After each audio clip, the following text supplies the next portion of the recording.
Buenas noches, ¿qué tal? ¿Cómo están? Gracias por conectarse a esta pequeña charla, pequeña conferencia sobre la formulación de proyectos de inversión pública. Comenzaremos mencionando que actualmente venimos transitando a un nuevo sistema de inversión pública. Como sabemos, venimos de 16 años del Sistema Nacional de Inversión Pública SNIP, el cual fue derogado el año pasado con el decreto legislativo 1252.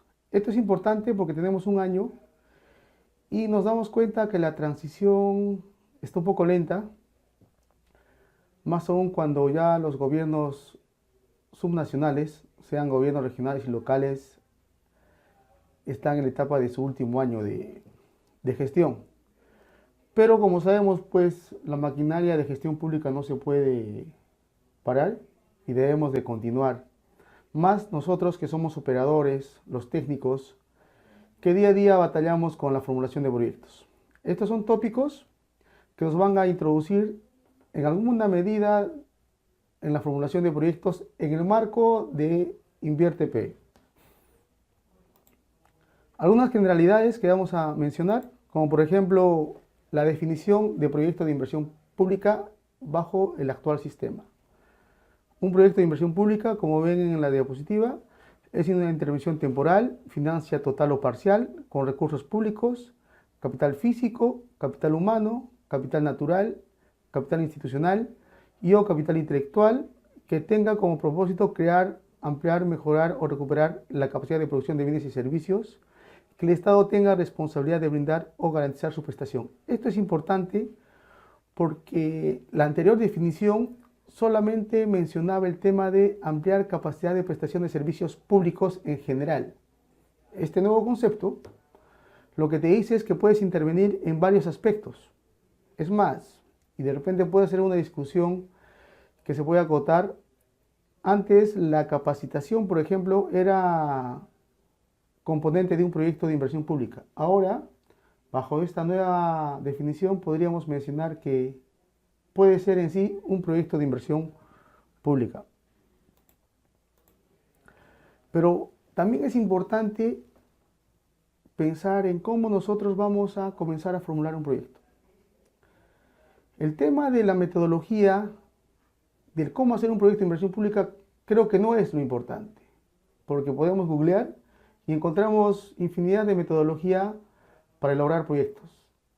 El tema radica más, creo, en respondernos a la pregunta ¿por qué tenemos que formular un proyecto de inversión pública? Y el por qué está ligado al cambio que te incorpora InvierteP, que es la programación multianual de inversiones, la cual considera algunos criterios que determinan priorizar proyectos en base a disminuir brechas en el territorio. ¿Esto por qué es importante? Importante porque el país en los últimos años ha tenido un crecimiento económico relevante, hemos tenido cada año más inversión pública, pero a la par nuestros indicadores sociales se han mantenido deprimidos. Entonces la pregunta es cómo, teniendo mayores recursos, mantenemos indicadores sociales como por ejemplo los educativos, que nos ubican en el penúltimo lugar en el examen de PISA. Si a nivel de educación hemos invertido mucho más en los últimos 2 años que en los últimos 10 años. Entonces eso nos debe de dar a reflexionar que ahora la base para formular proyectos primero está vinculado al conocimiento del territorio. Y ese conocimiento del territorio debe estar vinculado a identificar las necesidades de la población. Porque un proyecto es diferente en costa, en sierra y en selva. Y más aún, comenzar a incorporar la gestión, el management que se llama, porque formular un proyecto no es tener un papel firmado, un contrato y formularlo y declararlo viable, sino ver los mecanismos que te permitan formular adecuadamente el proyecto desde el inicio y después para su ejecución. Por lo cual tenemos que tener una mirada integral de la gestión. Todo proyecto nace de una idea, la cual debe de optimizar el servicio. Si nosotros determinamos una necesidad, esa necesidad se tiene que comenzar a analizar en base si algo más podemos hacer por ese servicio público, sea educación, sea salud. A eso nosotros lo denominamos optimización. Acá hay un tema importante. El Estado interviene cuando existe falla de mercado. ¿Qué significa? Que el servicio público no se da en ese lugar, no se da en esa ciudad. Y ojo, estamos hablando no solamente de la prestación de ese servicio por el Estado, sino también por el privado. Entonces, un formulador de manera coherente debe analizar el mercado y determinar que ese servicio ni lo brinda el público o el privado, o que el privado no tiene la capacidad para prestar el servicio a toda la población, a todos los beneficiarios que demandan ese servicio. Una vez que nosotros hemos definido que ese servicio con las condiciones actuales de oferta que brinda la entidad pública no es posible mejorarlo, no es posible ampliarlo, pues comenzamos a una etapa de determinar que la idea puede ser posible de formular. ¿Y esto por qué es importante? Porque si bien es cierto, tenemos 16 años de formular proyectos dentro del SNIP, muchos de esos proyectos nunca se van a ejecutar por una sencilla razón. No cumplen la normativa. ¿Y eso por qué se ha dado? Porque algunos operadores de gobiernos subnacionales, obviamente no todos, algunos, los malos, declararon proyectos viables que no cumplían la norma, que no eran proyectos de inversión pública. En este caso, y para el nuevo sistema Invierte P, lo que te está diciendo es, primero tienes que determinar que esté alineado a brecha. Segundo, se tiene que programar el presupuesto para la formulación. Entonces, esto significa que todas las ideas que están vinculadas a proyectos de inversión pública a formularse, tienen per se pasar por un filtro para su priorización. Entonces, el ejercicio es mucho mayor, porque tus ideas van a comenzar a competir. Porque acá hay un detalle importante acá. El día de hoy ha salido la directiva que integra la programación de inversiones con la programación presupuestal, donde te define algunas prioridades, donde la formulación de proyectos nuevos están básicamente en la base de esa priorización. Una vez que tu proyecto ha sido definido y la idea es plausible, está articulado a tu plan de desarrollo concertado regional y local, se vincula a los planes de los sectores y a nuestro plan estratégico de desarrollo nacional, pasas a ¿qué? A planificar. Planificar cómo vas a impulsar esa idea, cómo la vas a formular. Y para eso obviamente se necesita conformar un equipo multidisciplinario, tener un plan de trabajo, un término de referencia, determinar el alcance del estudio, esto es importante, hacer un cronograma, costos, determinar riesgos, cuando por ejemplo vas a hacer trabajo de campo, ver un tema de la región donde vas a formular el proyecto, algunos involucrados que son importantes, presidentes de comunidad, alcaldes, las fechas a veces no nos damos cuenta que son importantes, muchas veces hemos llegado a lugares donde están en festividades, nadie nos atiende. ¿Por qué pasan estas cosas? Porque lamentablemente no tenemos una cultura de planificación. Entonces, miren, ni siquiera hemos comenzado a formular el proyecto. Nuestra idea es buena y estamos planteando cómo formular ese proyecto, pero a nivel de una planificación exhaustiva, antes de salir a campo, antes de recopilar información. Luego de que todo este ejercicio nos ha tomado un prudente tiempo, recién comenzamos la formulación. Y cuando comenzamos a formular, pues básicamente tenemos que, sí, en definitiva, hacer un trabajo de campo, hacer un análisis de los involucrados, quienes actúan en cada fase del ciclo de proyectos, o sea, en la preinversión, en la inversión y en la postinversión. Y por último, si el proyecto es un tanto especial, pues se determinaría un juicio de expertos para su formulación. Y por último, el cierre. El cierre, ¿por qué es importante? Porque todo proyecto tiene un flujo. Y ojo, estamos hablando no del flujo que lo determina el sistema de inversión pública actual, sino un flujo que siempre se utiliza en todos los proyectos, sea público o sea privado. Porque cada fase, la idea, la planificación, la formulación y el cierre, tiene un tiempo y tiene un costo. A medida que vas avanzando en la fase, se incrementa el costo. Por eso que nosotros tenemos que disminuir la ambigüedad al momento de formular el proyecto, por una sencilla razón. Este momento, este documento, este estudio es el más importante de todo el ciclo de la gestión de un proyecto de inversión pública. Porque acá vas a definir claramente qué se va a hacer, cómo lo van a hacer y cuánto va a costar. En simple, estás planificando lo que va a hacer el ejecutor. Estás mostrando beneficios cuando el proyecto se ponga en marcha y se preste los servicios a la población. Muchas veces no le damos la real importancia, pensamos que a veces es un copy-page o necesitamos simplemente un formato que nos determina la Dirección Nacional de Inversión Pública del Ministerio de Economía y Finanzas y no se genera un ejercicio de mayor amplitud, más creativo, que incorpore el capital intangible del territorio. Todo proyecto de inversión pública no es igual por más que sea una escuela, porque la costa, la sierra y la selva, el norte, centro y sur, somos diferentes. Entonces se tiene que plantear alternativas, se tiene que plantear proyectos que estén vinculados a ese espacio territorial que permita la maximización de sus beneficios. Muy bien, con esto ya tenemos todo planificado, tenemos la idea clara. ¿Qué hacemos? Identificamos a quién, a los actores. Y esto obviamente está definido en la norma, en la Directiva 02 de formulación del Ministerio de Economía y Finanzas, de la DGIP. ¿Ok? Ahí tenemos 3 directivas, la primera de programación, la segunda de formulación, y la tercera de formulación y evaluación, la segunda, y la tercera de ejecución. Ahora, ¿quiénes son los actores? Pues los actores son, primero, la unidad formuladora. Ella es la que se encarga de formular el proyecto de inversión pública y de evaluar el proyecto para determinar su viabilidad. ¿Cómo determina la viabilidad? Sencillamente por 3 sencillas razones. Primero, que el proyecto esté alineado al cierre de brechas. Segundo, que genere beneficios de manera particular y hacia la población en general. Y tercero, sea sostenible. El tema de la sostenibilidad está vinculado a que todo proyecto se tiene que asegurar que se cuente con los costos para la operación y mantenimiento después de la ejecución. Eso es un tema muy amplio y que básicamente no hemos podido superar más allá de una firma de un documento o de un acta. Pues ahora el ejercicio es mucho mayor porque se tiene que tener una certificación presupuestal. ¿Qué les estoy diciendo? Que si un proyecto que va a invertir un X monto de inversión pública del Estado, tiene que garantizar que va a tener para operar y mantener esa infraestructura, ese servicio. Si no lo tiene, pues sencillamente no se podrá ejecutar.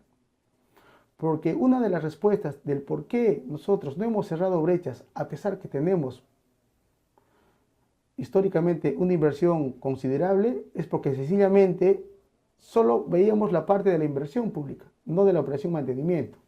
Entonces, un proyecto bueno estaba bien mientras duraba el ejercicio de 1, 2 o 3 años mientras se mantenía la infraestructura y el equipamiento. Una vez que obviamente por un tema de depreciación los servicios disminuían, los equipos quedan obsoletos, no había una reinversión porque obviamente eso estaba ligado a la operación y mantenimiento. Entonces, al tercer año, la pista, la escuela se encontraba en condiciones deplorables y ¿qué se hacía? Te inventabas un proyecto de rehabilitación o de mejora. O sea, durante un horizonte de evaluación que supuestamente el proyecto que tenía que durar 20 años, hacías 3, 4 proyectos. Ahí está una de las respuestas por qué nosotros no hemos cerrado brechas. Porque sencillamente hemos estado haciendo proyecto tras proyecto, por no pensar en la operación y mantenimiento. Luego de ello tenemos otro actor que es la unidad ejecutora de inversiones. Ojo, la unidad ejecutora de inversiones. No es el área especializada en ejecutar obras o la dirección de infraestructura o la oficina de estudios. No.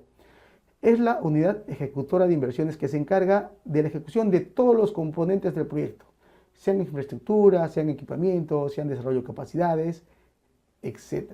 Esto es importante porque antes también teníamos un sesgo de pensar que el que ejecutaba era el encargado de la obra.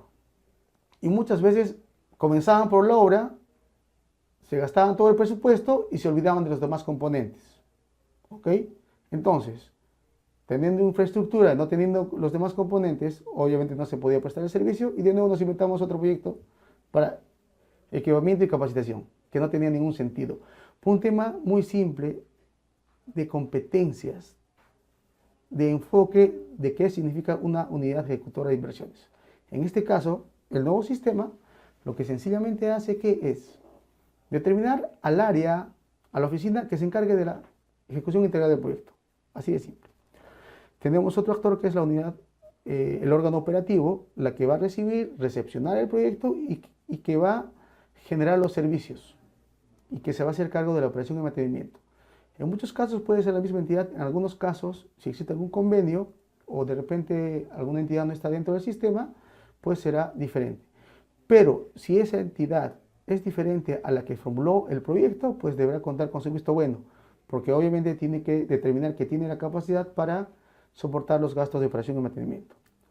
Y de todas ellas, que al final están solamente en el marco de la gestión de los proyectos, existe la primera y la más importante, que es la Oficina de Programación Multianual de Inversiones, que es la que básicamente rige la planificación de las inversiones en el marco de algunos criterios para priorizar los proyectos vinculados a un tema de cierre de brechas, a partir de la determinación de un diagnóstico exhaustivo que te defina una cartera de inversión programada multianualmente durante 3 años y que tiene por criterios, por ejemplo, que en primera línea estén los proyectos que estén por liquidación física financiera.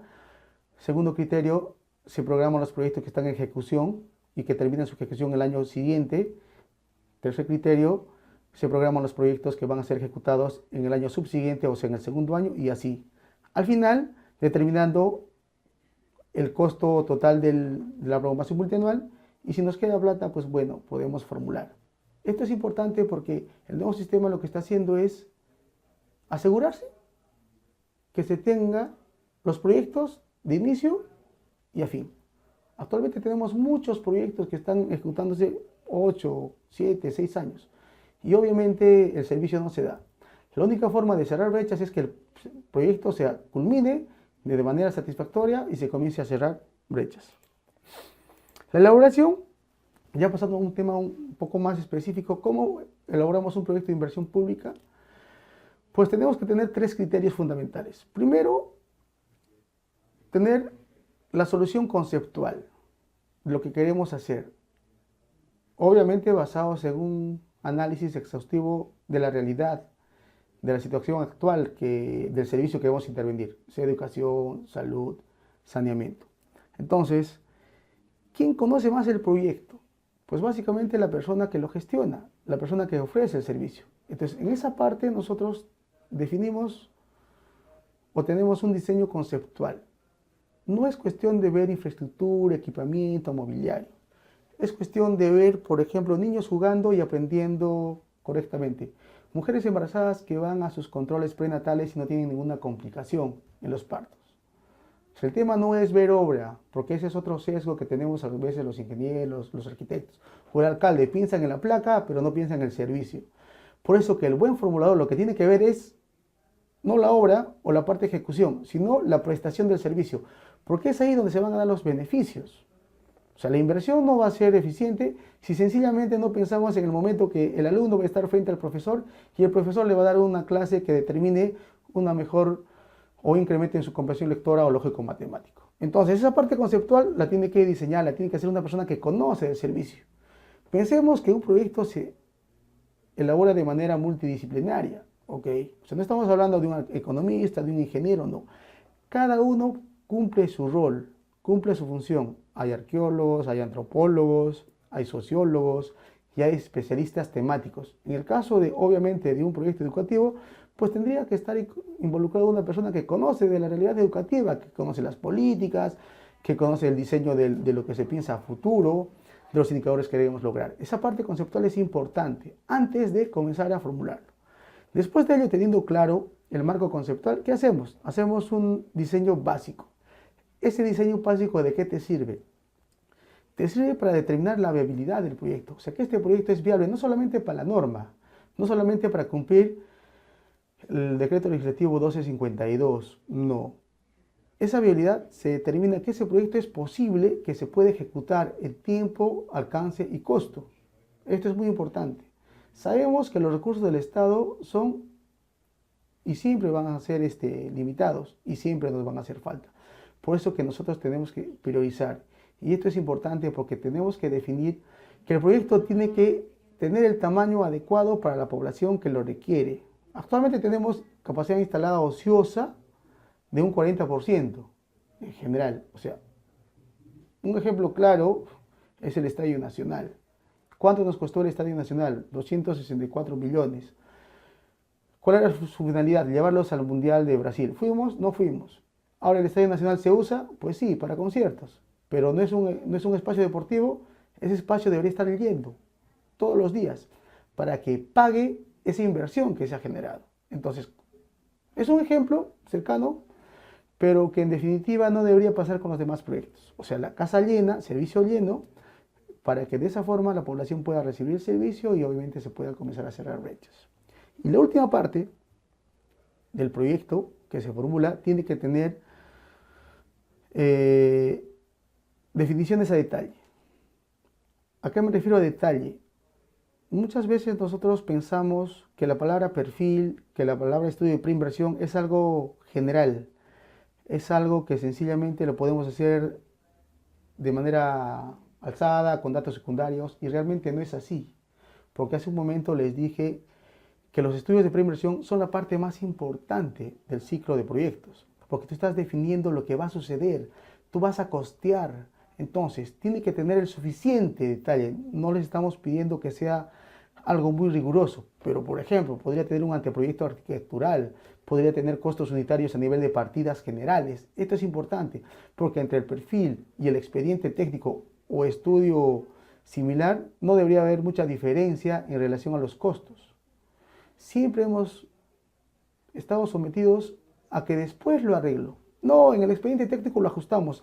El costo me parece que está bien, creo que estamos en el rango. Eso creo que es, desde mi punto de vista, irresponsable. Si nosotros estamos tomando el espacio para formular un proyecto de manera adecuada, pues no debería haber una diferencia entre un 5, máximo un 10%. Esa cultura de ajustar las cosas hacia futuro no nos hace muy bien, no nos ha hecho muy bien. Nosotros somos formuladores que debemos hacer las cosas bien desde el inicio, porque esa es la finalidad de un gestor. Porque lo que está viendo no es el proyecto, como les digo, no es la placa, como les digo, sino es el servicio que va a mejorar, pues obviamente, accesos a salud, educación, vialidad, etc. Ahora, la estructura de un proyecto que yo les presento es básicamente la que está contemplada en la directiva de formulación. El anexo 1 te detalla contenidos mínimos para un estudio de preinversión. En relación al SNIP no ha cambiado mucho, básicamente es lo mismo, con la única diferencia de que ahora utilizamos nosotros algunas fichas, que son fichas técnicas estándar, que básicamente lo define el sector, y fichas simplificadas. Esto es importante señalarlo porque antes, y creo que es un cambio también importante del nuevo sistema, es que la metodología general y específica la definía el órgano rector, o sea, la Dirección General de Inversión Pública del Ministerio de Economía y Finanzas. Ahora, la metodología específica la define cada sector. Y creo que esto es importante porque el sector conoce más de su realidad, conoce más el tema hacia dónde quiere llegar, tiene una visión de desarrollo contemplada en sus PECEN. Entonces, creo que por ahí radica la importancia de que ellos deben ser los llamados a generar la metodología específica para sus proyectos: agricultura, proyectos de riego, desarrollo productivo, salud, educación, transportes. Lo que sí nos llama la atención es que no tengamos mucha metodología. Actualmente, con ánimo de no equivocarme, creo que tenemos 5 o 6 sectores que han desarrollado algo de metodología específica. Hay bastante que trabajar, pero eso tampoco no limita a que dentro de las unidades formuladoras de los gobiernos regionales y locales se planteen metodología en base al conocimiento de su realidad. Y esto es importante. ¿Por qué?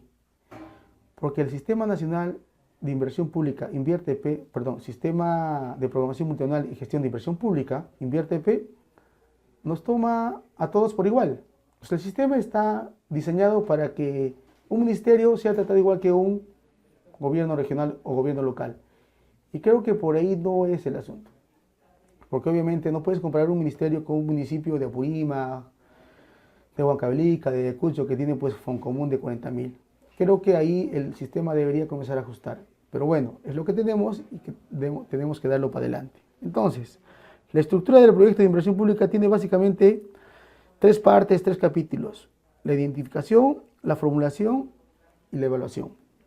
La identificación determina un estudio de diagnóstico, la definición del área de estudio, el espacio donde el proyecto tiene el alcance para generar el servicio, la población que va a tener acceso a ese servicio, definir la unidad productora del servicio. ¿Qué es la unidad productora del servicio? La que presta el servicio, la escuela, la posta, el canal de riego, la carretera, el sistema de saneamiento. Esa es la unidad productora del servicio que se tiene que analizar en relación a sus componentes, los estándares de calidad que prestan, de repente definir algunas variables de calidad, de cobertura, de oportunidad.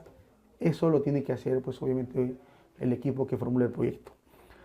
En base a ello, se definen los involucrados, las personas que actúan directa e indirectamente en el proyecto. Es importante definir que todo proyecto genera un beneficio, pero también puede determinar un perjuicio. O sea, un proyecto puede en alguna medida afectar a alguien, porque eso es así. Eso es así, en definitiva, no todo es perfecto. La idea es que al momento de determinar los involucrados, nosotros minimicemos la afectación o las externalidades negativas que se podrían generar con el proyecto. Y por último, definimos, como cerrando el diagnóstico, el árbol de causa-efecto. Y básicamente se construye en base a lo anterior, porque ahí está la justificación. El diagnóstico es la justificación plena de lo que tú vas a plantear en el árbol de causa-efectos para definir el árbol de medios y fines que te permitirán alcanzar el objetivo del proyecto. La parte de formulación, tenemos un horizonte de evaluación, tenemos el estudio de mercado, tenemos el análisis técnico de las alternativas, los costos y un flujo durante el periodo que estamos definiendo que se van a tener los beneficios calculados y sean visibles. Y por último, la evaluación, que te define básicamente si el proyecto es viable en el marco de la norma de InvierteP y que tiene una rentabilidad social para la población. Ahí tenemos las tipologías de evaluación, que como lo repito no se han modificado mucho. Se hace una evaluación social, se define una pequeña evaluación privada, siempre y cuando el proyecto tenga que ver con razones de costo-beneficio. El análisis de sostenibilidad, que ya lo hemos definido, que tiene que ver con tener la capacidad para sostener el servicio, la estimación del impacto ambiental y la matriz de marco lógico. Todo esto, estos tres capítulos tienen la aplicación de conceptos transversales que están definidos por la gestión de riesgo-desastre. La gestión de riesgo-desastre es importante porque estamos viendo que es un aspecto que se viene incorporando hace mucho tiempo en el proyecto, pero no hemos sido muy eficientes porque el análisis está restringido más a un tema de cálculos y no a un tema de mayor análisis del espacio donde se desempeña el proyecto, que más adelante lo vamos a ampliar un poco más. Yo quisiera ver un poco si hay alguna consulta, duda. Veo acá la página, creo que todos vamos bien. Si tienen alguna consulta, por favor, escriben ahí para darles una pequeña respuesta. Tenemos un poco más de una hora para esta conferencia, pero bueno, quisiéramos dejarle al menos el mensaje de cómo formular los proyectos. Ahí yo estoy viendo, hay bastantes personas que se han conectado y bueno, si tienen alguna consulta, estamos para ello. Continuamos. Las partes importantes del diagnóstico. Tenemos, gracias, las funciones básicamente son tres: descriptiva, explicativa y prospectiva. Se dice que la base de una buena investigación define que para hacer incidencia debe haber evidencia. O sea, las cosas tienen que estar claras. Entonces, el diagnóstico, ¿qué te debería permitir? Primero, describir la situación que nosotros queremos modificar. Uno ve una escuela, uno ve una posta, uno ve una carretera y describe sus características, las condiciones en las que se encuentran. A partir de eso, nosotros ¿qué definimos? Una función explicativa del por qué se encuentra en esas condiciones el servicio. Esto es importante porque tiene datos históricos que te permiten generar una estrategia hacia adelante si se interviene ese servicio, que eso no vuelva a suceder. En algunos casos nosotros hemos visto que, por ejemplo, algunas entidades públicas han querido comprar maquinaria pesada para mejorar sus carreteras, desclomatación de cauce de ríos, pero la maquinaria pues se encontraba obsoleta. Y la pregunta era, ¿por qué está obsoleta? Bueno, porque obviamente no había mantenimiento, no había recursos programados para ello. Entonces, ¿cómo invertir en algo que sabíamos que podía volver a suceder lo mismo? Entonces tenemos que explicar por qué se llegaron a esas condiciones para que no vuelvan a ocurrir. Y por último, una mirada prospectiva. Lo que les mencionaba es, nosotros tenemos que ver un poquito más allá del tema de la obra, del tema de la ejecución, del tema de los tiempos, porque básicamente cuando nosotros formulemos el proyecto, no vamos a ser los que van a hacer el seguimiento al proyecto. Eso lo va a hacer la Oficina de Programación Multinacional de Inversiones. Y esto es otra virtud que tiene el sistema InvierteP, porque incorpora el seguimiento y monitoreo del proyecto para, desde mi punto de vista, hacer un aseguramiento de calidad y un control de calidad. Es importante, ahí tengo una pregunta, los formatos que utiliza InvierteP no son los mismos del SNIP, son formatos completamente diferentes. Ha habido un overhaul completo del sistema anterior y, como lo repito, antes, por ejemplo, teníamos 3 niveles. Teníamos perfil, teníamos factibilidad y teníamos uno pequeño que era perfil simplificado. Ahora tenemos 5, en base a la cantidad de inversión. Tenemos la ficha, el formato, la ficha simplificada, la ficha técnica estándar, y si no hay ficha técnica estándar, tenemos el perfil, y de ahí tenemos el perfil recargado y el perfil reforzado. Entonces tenemos una gama de formatos que son diferentes, cuyo contenido ya está establecido y está colgado en la página del Ministerio de Economía para que ustedes lo puedan revisar. Entonces, continuando con el diagnóstico, lo que nos permite, ¿qué cosa es el diagnóstico? Tener claramente, primero, identificada la necesidad, la población y sus características. Y segundo, el indicador. Lo que todo proyecto de inversión pública tiene que terminar al momento de cerrar el diagnóstico es el indicador. Ese indicador de línea de base.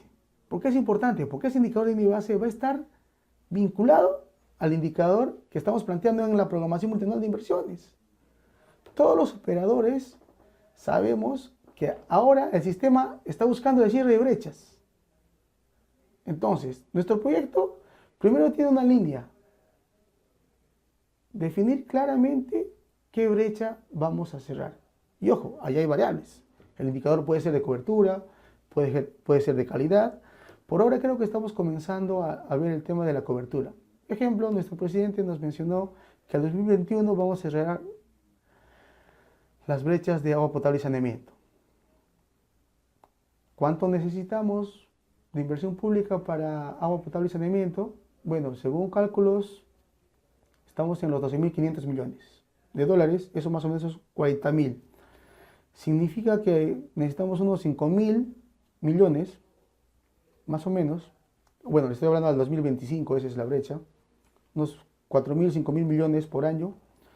Donde en 2016, por ejemplo, tuvimos 1.200 millones, perdón, 2017, 1.200 millones. Entonces tenemos un déficit de 2.800, más o menos. Entonces ya ahí estamos fallando en los cálculos. ¿Por qué les comento esto? Porque si yo me lanzo a definir que con mi proyecto voy a cerrar la brecha, tengo que saber cuánto necesito para cerrar esa brecha. Ahora, nuestro nuevo ministro, Bruce, dijo que ya no es brecha de servicios de agua potable y saneamiento de todo, sino es solamente la brecha de saneamiento de agua potable de la zona urbana, y que para eso necesitamos 50.000 millones.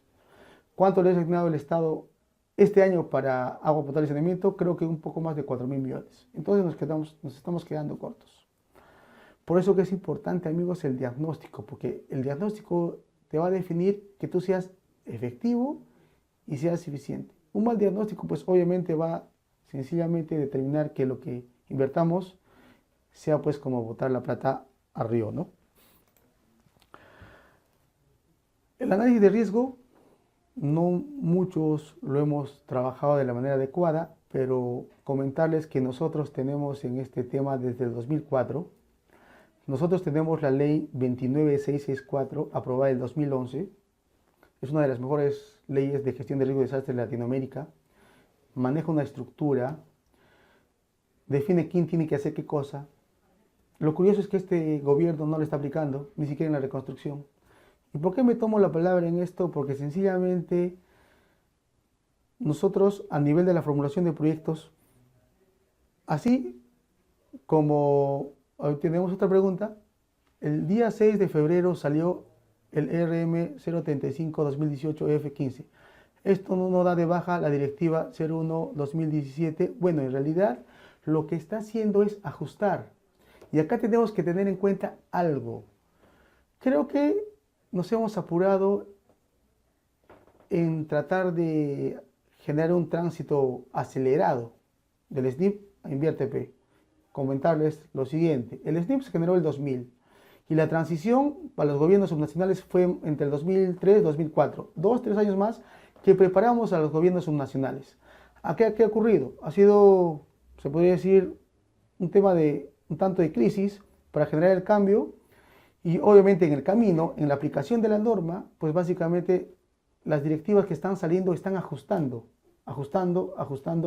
lo que se ha planteado desde un inicio. Y esto ocurre ¿por qué? Porque sencillamente no preguntaron los expertos del MEF a las personas que conocen. ¿Y quiénes son los expertos? Las personas que están ahí, detrás de mi pantalla. Esas personas que están en Huancabamba, en Piura haciendo proyectos, esas personas que están en Quisquará, Apurímac haciendo proyectos, esas personas que están en San Marcos, en Ancash haciendo proyectos. Porque ellos son los que día a día saben lo que ocurre y que nos han debido de consultar. O sea, era muy simple. Construir el nuevo sistema de manera endógena en base a la memoria de esos 16 años. Y bueno, ahora y actualmente estamos pasando factura. Ojo, el año pasado ha sido técnicamente un año malo para la inversión pública. Malo, en definitiva, porque se ha retraído un poco la inversión pública y eso ha mermado en el crecimiento de nuestro país. Se proyectaba 4.8% de crecimiento económico y hemos terminado en 2.5%. Y la respuesta está básicamente, pues obviamente en la transición. En una transición que no ha permitido que las cosas desde un inicio estén claras y que se traiga la inversión pública, ¿no? Otra pregunta, ¿la brecha para el 2021 en agua y desagüe es 0% área urbana? No. Lo que me refiero es que la brecha, según estudios, estaba calculada en 12.500 millones. ¿Ok? 12.500 millones de dólares para cerrar la brecha. ¿Cuánto es realmente? No lo sabemos. Esa es la verdad. Es por ello que este sistema no está caminando, porque si bien es cierto, el primer principio que está vinculado al decreto legislativo 1252 señala que toda intervención tiene que estar articulada a brecha, no tenemos la brecha. Nosotros, como gobiernos subnacionales, hemos pedido, ¿y qué te dice? ¿Qué te dice la norma? Que es el sector el que tiene que definir la brecha, educación, salud, saneamiento y etc. Y nos los tiene que trasladar a nosotros, los gobiernos subnacionales, para que podamos priorizar nuestros proyectos. Lamentablemente la brecha no la sabemos con exactitud, se debería generar alguna entidad que se encargue de definir las brechas. En 10 minutos, wow, se nos va el tiempo, tenemos un poco más de 10 minutos, entonces vamos a hablar un poco más de la gestión de riesgo. Esto es importante para que no nos ocurra que algún puente se colapse o se caiga y tratemos de buscar alguna explicación. La gestión de riesgo de desastres lo único que hace es, en simple, proteger el patrimonio del Estado. ¿A partir de qué? De un análisis de la situación actual, de las condiciones del espacio donde se desempeña el proyecto. Entonces, todo tiene un riesgo y ese riesgo está vinculado a 3 factores, que es el peligro, que básicamente lo da el territorio. No se olviden que estamos en el cinturón de fuego del Pacífico, estamos expuestos a terremotos, a maremotos, entonces no pensar que tenemos algún peligro latente sería ilógico. Y lo otro está vinculado al análisis de la unidad productora del servicio, a la escuela, que tiene una exposición, o sea, su ubicación, y tiene condiciones de vulnerabilidad, como la fragilidad y la resiliencia. ¿Qué es la fragilidad? Es pues los factores constructivos de la escuela, si cumplen o no el Reglamento Nacional de Edificaciones, y la resiliencia es la capacidad de responder cuando se dé el desastre y pueda seguir prestando el servicio. Esto es importante porque lo que hace es generar costos evitados. ¿Qué son costos evitados? Son los que básicamente estamos ahora sufriendo. 25.600 millones de soles para la reconstrucción. ¿Por qué? Por no hacer esto. por no ser gestión de riesgo de desastres. Todo proyecto amerita gestión de riesgo de desastres, amigos, todo proyecto. Y no es un tema que sea aparte de la evaluación o es algo más, es un plus, no. Un buen formulador lo tiene que hacer. El río Rímac tuvo caudales de más de 700 metros cúbicos por segundo. Si la persona que ha diseñado ese puente que se ha caído hubiera sabido eso, pues sencillamente lo hubiera diseñado para ese caudal. ¿Y cuánto vino en la época que se desplomó? Pues un poco más de 220 metros cúbicos por segundo. Entonces es un tema de conocimiento de la realidad, del territorio. Y no se puede obviar, porque estás hablando de recursos que se están perdiendo y que muy bien se podrían reorientar a otro sitio. Otro gran tema del por qué no cerramos brechas. Porque no nos permitimos hacer un adecuado análisis de riesgo de desastres en los proyectos que venimos gestionando. El análisis de involucrados es importante. ¿Por qué es importante? Porque nosotros tenemos que hacer análisis no solamente en la etapa de formulación, sino en la etapa de ejecución y en la etapa de operación y mantenimiento. Si nosotros no involucramos, por ejemplo, a la población, a la persona que tiene que darnos el espacio para que corra su cerco de su chacra, porque por ahí va a pasar la carretera, va a suceder que esa persona, cuando estemos en la etapa de ejecución, que no lo identificamos en la preinversión, nos diga, por acá no pasan. Y se nos pare el proyecto. ¿Y eso qué significa? Más gastos generales, paralización, no cumplimiento de costos y no entrega del servicio a tiempo. Esto es importante. Olvidémonos que los involucrados solamente son para la parte de la preinversión. No, las encuestitas son para todos. Y más aún para la persona que va a recibir el servicio, el médico, que por ejemplo va a ir a la sierra y no sabe quechua, donde la población en un 75%, por ejemplo, en mi tierra, Purímac, habla quechua, y no lo entiende al médico. Entonces, a esa persona tenemos que identificarlo en esta etapa. Lo que les estoy diciendo, que el análisis de involucrados tiene que identificar a las personas que están involucrados en el proyecto en la preinversión, en la inversión y en la postinversión, porque si no el proyecto no va a tener un éxito, y más en la que va a prestar el servicio. Ese médico, ese profesor es el responsable de lo que nosotros estamos diseñando se cumpla, porque ellos van a generar el servicio junto con la infraestructura y equipamiento que nosotros le estamos brindando. Y con esto, ¿qué tenemos? Pues un árbol de causa-efecto que nos definen un problema central. Otra pregunta, ¿la OPMI de cada sector ya han emitido las brechas y se han enviado a cada OPMI del gobierno subnacional? En definitiva, no. Lo curioso es que, si no me equivoco, la norma salió el 23 de febrero del 2017 y señalaba 5 días. Señalaba 5 días para que cada sector y cada OPMI de los gobiernos subnacionales eleven al MEF sus brechas y sus criterios de priorización. 5 días, amigos. Eso es imposible. Llevamos más de un año, porque cumplimos el 30 de noviembre del año pasado, un año, y no tenemos definidas las brechas. Entonces, eso es una tarea pendiente de los sectores, compleja, complicada, que se tiene que orientar a que alguna entidad, yo asumo Supra, se encargue de ello, porque es la base para que este sistema sea exitoso. Considero que va a ser exitoso en la medida que nosotros pongamos el ímpetu y la capacidad que ya la tenemos en la formulación y comencemos a programar mejor en base al presupuesto que nos está asignando el Estado. Acá hay que tener en cuenta que en alguna medida este nuevo sistema está chocando con el presupuesto participativo, porque como saben, por norma se cierra la programación multianual el 30 de marzo y el presupuesto participativo cierra sus proyectos y priorización en junio, el 30 de junio. Entonces ahí hay algo que tenemos que hacer. O sea, si nos hubieran consultado, preguntado, pues el presupuesto participativo sería parte de la programación multianual de inversiones. Pero bueno, se están dando cuenta recién de esas cosas. Pero estamos nosotros para sugerir, porque estamos en el día a día y tenemos que trabajar esto.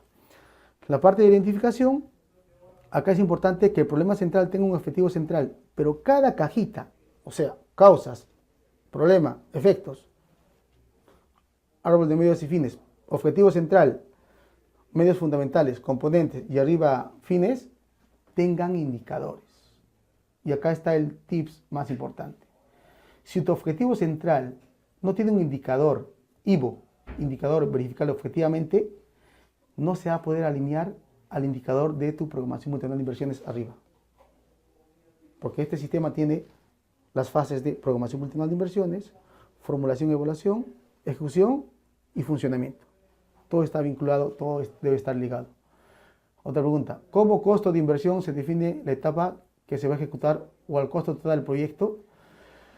¿Cómo se define? Pues básicamente, si entiendo la pregunta, se define elaborando una estructura de costos en base a cada componente del proyecto. Y como les repito, son costos a nivel unitario, lo más exhaustivo posible.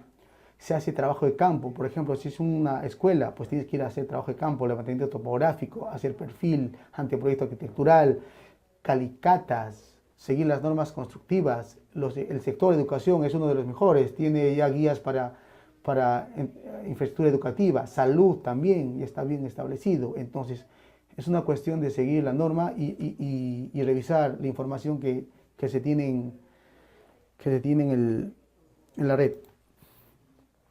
Tips para formulación. Definimos un horizonte de evaluación. El horizonte de evaluación está vinculado en qué momento vamos a generar el servicio. Perdón, vamos a generar el beneficio. Tip de demanda-oferta. Pues aquí esto es importante porque tener un análisis de demanda adecuado y tener la oferta que presta la entidad pública y privada nos va a determinar la brecha de esa prestación de servicio por el tamaño de la inversión. Ustedes saben, si nosotros definimos mal el tamaño, podemos estar asumiendo que vamos a hacer un proyecto sobredimensionado. ¿Y sobredimensionado qué significa?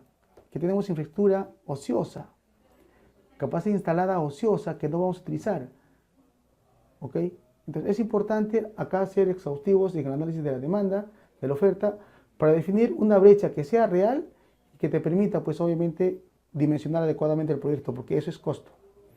Póngase a pensar que lo que estás haciendo de más le estás quitando a otra entidad pública. Las alternativas técnicas son las que definen cuánto vamos a hacer, dónde lo vamos a hacer y cómo lo vamos a hacer. Esto es importante porque también acá se hace un análisis de riesgo, pero de manera prospectiva.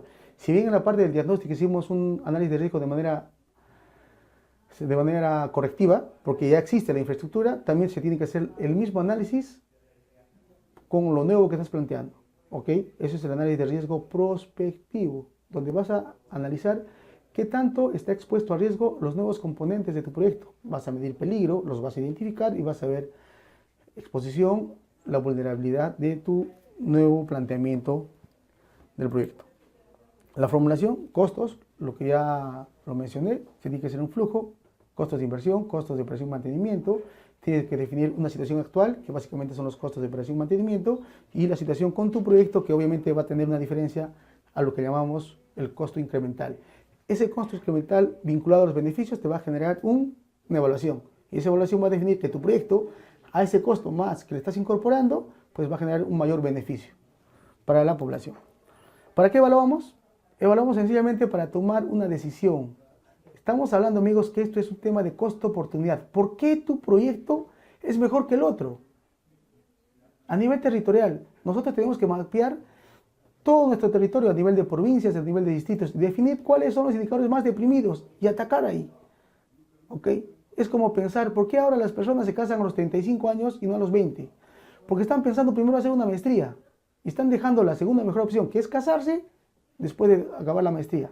Es así de sencillo pensar. Es costo-oportunidad. No es desecharlo, sino es ver que es el momento adecuado porque ese proyecto va a generar mejores beneficios que el otro. Es una decisión. Más allá del tema de los indicadores económicos, es pensar que la decisión es la correcta y que va a permitir que esa población pues comience de nuevo, y no voy a cansar de decirlo, cerrar sus brechas.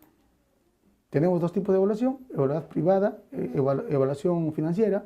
Los proyectos de inversión pública de nuestro país, InvierteP, toma el análisis de costo-beneficio y costo-efectividad.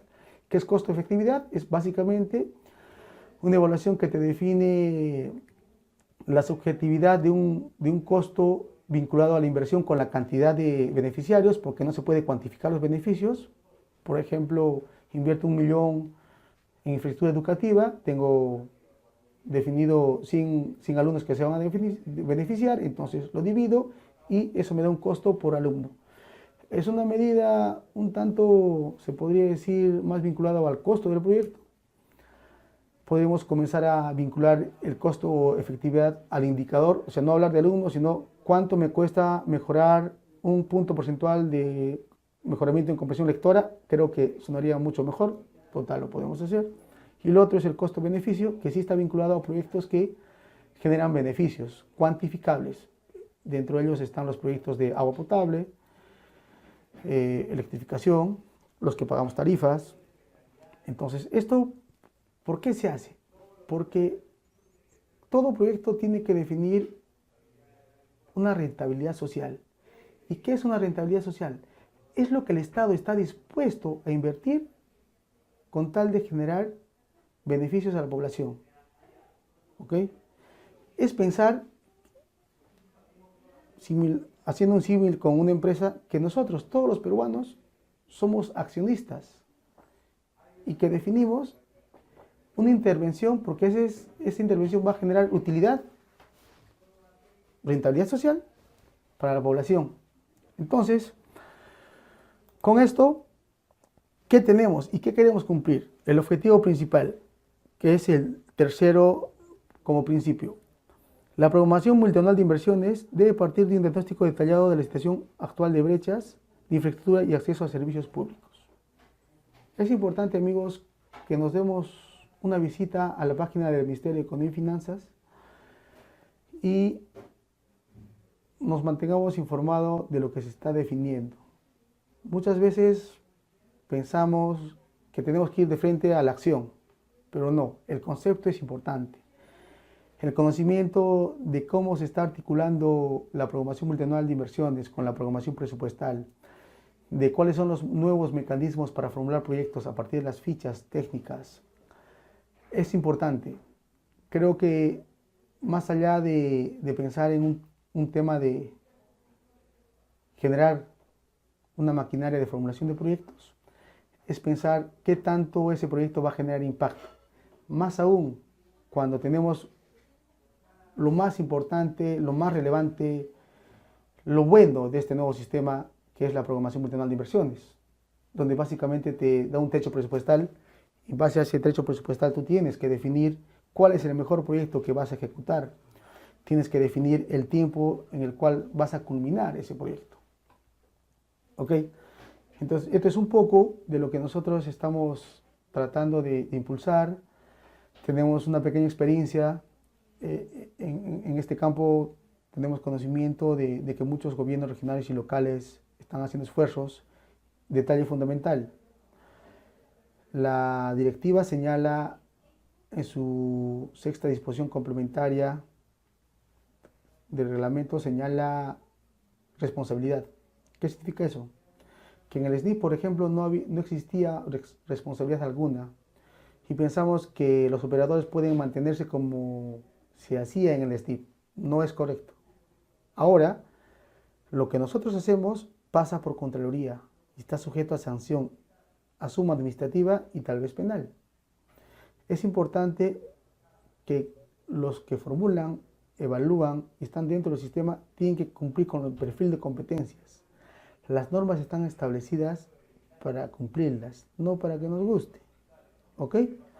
Entonces, esto debe ser importante para todos. Si uno sabe leer, no puede decir que me equivoqué. Ups. Amigos, en el tema de desarrollo no existe segundas oportunidades. Venimos de un SNIP rico, cargado de bastante formulación. Si bien es cierto, hay algunos detalles que no hemos podido superar o mejorar, pero el nuevo sistema es parte del SNIP. Tiene mucho del SNIP. Otra pregunta, ¿se puede aplicar también la gestión de riesgos en proyectos de saneamiento? Se aplica en todos los proyectos de inversión pública, pero es importante que no sea la panacea. O sea, no todos los proyectos de inversión pública tienen un desarrollo exhaustivo de la gestión de riesgo de desastre. ¿Ok? Todo parte por identificar el peligro en el territorio vinculado a la ubicación de tu proyecto. Si el peligro no es relevante, pues sencillamente la evaluación de riesgo no se elimina, sino se mantiene, pero con un menor análisis. No es algo que nosotros tengamos que tomarlo como algo detallado o exhaustivo. El propio análisis, la propia formulación te va a definir qué tanta profundidad tengas. Por ejemplo, Chosica. Todos los proyectos de Chosica pues, que atraviesan las quebradas del Pedregal, de ahí tienen que tener pues, un análisis de riesgo exhaustivo, ¿no es cierto? O sea, eso no es algo nuevo.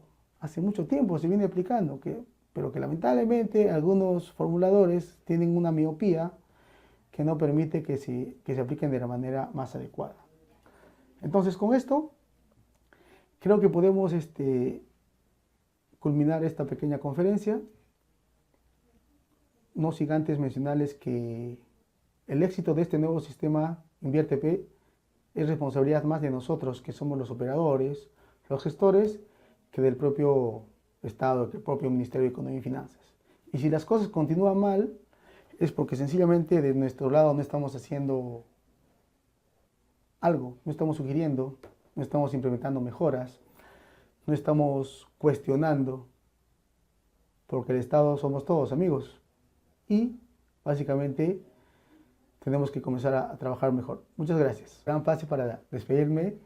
Espero haber aportado en algo con esta pequeña conferencia, y tiene la página de la entidad, ahí seguro están mis datos para mantenernos en línea y hacer de esto pues una pequeña bola de nieve que al final logre que nuestro país realmente cierre brechas y tengamos mejores servicios hacia el futuro para todos nosotros.